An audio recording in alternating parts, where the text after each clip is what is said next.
ka siam na hang hilo, ka dik na le ka hoi na hang hilo. Ít na in mai sắc dâu, ít na in xiang sắc dâu, qua xiên ta dik Giêsu si to kịp dâu. Câu ba câu tộc na đông phai phai nhìn, không nên na văn bằng to cái tê chạy nhám. Lam đăng si sân vàng liên tô hồ tôi hi sắc Theihna tua si sân bê khi.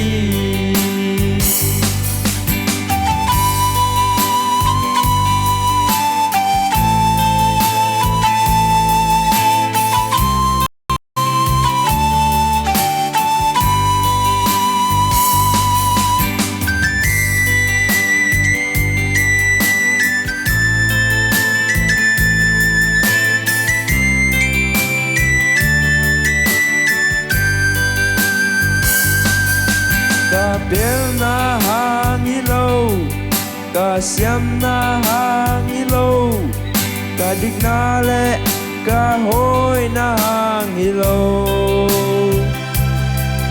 Ít na in mai sắc dâu, ít na in xiang sắc dâu, qua xiên ta dik Giêsu si to kịp dâu.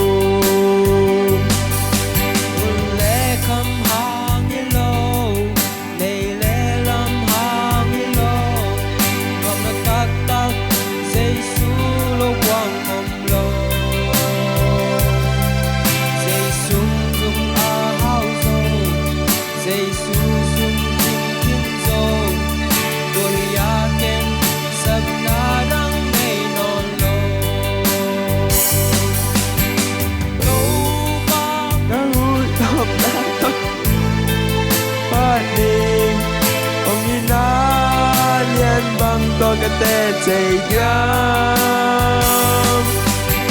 Lam đăng si sân vàng liên tô hồn tôi đi ta Kisak Theihna tua si sân bê khi. Ka hu tộc na đông hát phát nhìn, ông nhìn na liên bằng tôi cái tê chạy nhám.